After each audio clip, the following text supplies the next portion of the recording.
Hello everyone, welcome back to my channel. Today I'm going to be giving you a beginner's guide to graphic crochet. Graphic crochet is one of my favourite forms of crochet just because I like the look of it and I like how easy it is to make a piece look a lot more impressive or a lot more interesting just by adding a graphic. And once you get the hang of it, it's not that hard, it just takes a lot of practice. Before you start incorporating graphic crochet, there's a few crochet techniques that you should already be able to do and you should already be comfortable with. So you should be able to do a slip knot, you should be able to do some chains, and you should be able to single crochet. So for the examples today, I'm going to be using DK yarn and a 4mm hook, and for personal preference, I use a 5mm hook for chaining, but this is completely optional. Obviously, you can use Aran yarn or you could use chunky yarn, but you'll have to adjust your hook size accordingly.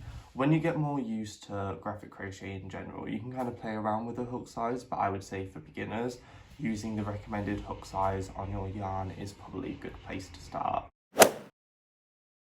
So to find graphic crochet grids, you can use Etsy. I have a few graphic crochet grids available. You also can look on places like Pinterest and the internet, just look for pixel grids of things that you like. Also, I would say TikTok is also a good place to look for this. There's a lot of inspiration for graphic crochet. However, if you want to make graphic crochet yourself, this is also possible. You just want to find an app or a website where you can draw in pixel grids. So for me, I use an app called Sandbox. It's definitely not made for graphic crochet design or anything like that. It's just like a drawing app with grids, and it saves all your freehand work. So I do really enjoy using that, but you know, it doesn't have all these amazing, you know, different features and all that. But, you know, in my opinion, you don't really need anything past, you know, a grid to fill in. So now we have all the pieces of the puzzle. Now we have all the pieces of the puzzle together, we can get on with how to graphic crochet.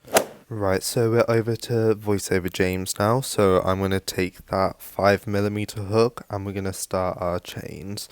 So to start off your work, you want to make sure that you've got enough stitches to be able to encompass the image. So mine is 16 squares across, but I'm going to make my work 20, so that means I'll have 2 stitches either side of my work that won't have anything on. As a beginner, I would recommend that you do this where you make sure that you've got stitches either side of your work where you do not have a colour change. This will just make the process a lot easier in my opinion. This is definitely something you can work up to.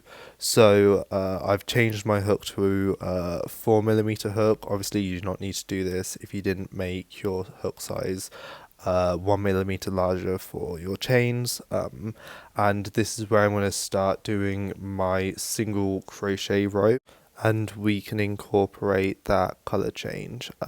As you can see on the pattern, I have 9 single crochets followed by 2 in a different color. How I'm going to add this is I'll do that 9th single crochet, and instead of doing that final yarn over in the new color that we want to add, we'll get our new color, we'll do a slip knot and we'll put that on our hook, and then what we'll do is we will pull that through, and now that will be our color change and our next stitch will be in that new color. So what we're going to do now is we're going to do those 2 single crochets in that new color. So that's our first one, and then just as last time we want to color change, so we're just gonna pull up a loop, and instead of yarning over, I'm gonna swap this green with this brown, and I'm doing this all in the back. In this project we're going to have a good and a bad side, just because I feel like for beginners this is easiest, but I'm going to show you a technique how you can do this and both sides are good.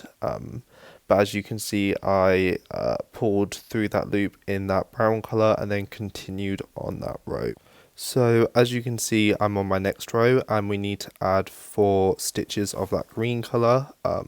So just before I want to do that colour change, I'm gonna do the yarn over in that new color in that final 8th stitch of that brown before doing my 4 single crochets in green.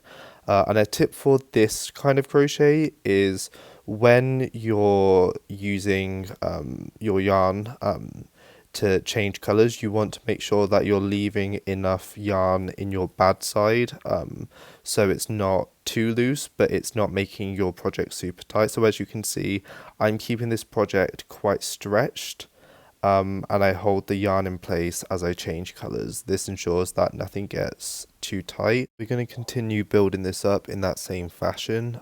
This is a symmetrical pattern, so it doesn't really matter, but in this kind of technique, you want to make sure that when you're on your good side, you're reading the pattern from right to left, and when you're on your bad side, you want to be reading your pattern from left to right. So once you've finished your graphic, this is how I finish off the graphic. So I pull through both of my yarns. It's quite hard to see because they're quite similar colors. I pulled through both the green and the color that I want to change to. And what I do is I'm going to get that green loop, and I'm going to get that off of my hook. This can be quite fiddly, but I find that this yields the most comfortable and the best result. So you want to take that loop and bring it to your bad side, and then pull that yarn through. And you have an option of, obviously this is a bad side, you could leave this and it wouldn't really matter, but you can also sew this in, which you'll need to do in the technique of making both sides look neat. So from here on, I'm just gonna finish off my stitches. So after this row, I did one more row, and that's it. Alternatively, if you want to have a project that has two good sides, what you want to do is you want to do the exact same method, but this time what we're going to do is we're going to crochet around the secondary yarn that we'll be using. So in this case, what I did to attach the yarn at the project is I just pulled it through my turning chain. I'm going to knot this later, but obviously if you want to knot it right at the start, it's completely up to you. So what I'm doing now is I'm just crocheting around this yarn, and this is going to be how we carry the yarn through our project. So as you can see, when I turn my project, what I'm going to do is I'm going to bring that secondary color up and still crochet around it. So I'm bringing this yarn up with me. Also, I forgot to mention earlier, the pattern on my iPad is wrong. There's actually 4 squares on top, not 3. So if you want to follow this pattern, make sure to keep that in mind. And it's going to be the same principle of we'll do our final single crochet, but instead of that final yarn over, I'm just going to change which color I yarn over with.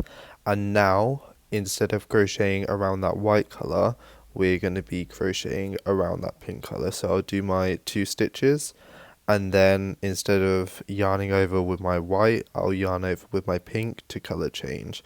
So I'll be doing the exact same technique as I did before. The only thing that you will change is you will not end your secondary color the same way. You'll just carry this on through your work. And we carry this on through our work just because it yields a more kind of even result than you just carrying it in between the graphic. So this is now another technique of you can use other stitches instead of single crochet, and you can do that for either the technique where you crochet around your yarn, or like I'm showing you here, where you have a good and bad side. So in this case, I'm doing half double crochets. So it's the same principle as before, where your final yarn over is going to be in your new color in the final stitch of your old color. Using this technique or using double crochets will be good to build up a graphic crochet piece fast, but with really detailed patterns, it might not show up as well. So if you're doing a basic pattern, this would be a good idea. Finally, I'm going to show you how to do another form of single crochet, but instead of yarning over, you're going to yarn under. So it's going to be the same principle of when we want to change colours, we will pull up a loop, but instead of yarning over like this, we will put our hook behind the yarn and pull through before carrying on with our stitches. I will say this does yield a very nice result, and the yarn unders will mean that the stitches sit nicer on top of each other, and this will mean that the pattern detail will be easier to see. Personally, I do not actually use this method a lot just because I find yarning under quite difficult because I'm so used to doing yarn overs. But as I say, this is completely up to me, basically not being able to get the hang of it. But this is a very good technique, I would say, if you want to do more detailed graphic crochet work. I think that's going to be it for today's video. I hope you learned something. Please like and comment. Give me any feedback if you have any. I've got a TikTok, an Etsy, and an Instagram, all at DivyneCrochet. I'm trying to post every week. It's going pretty well so far, but we'll kind of see where that ends up. But yeah, thank you for watching again, and have a good day. Bye.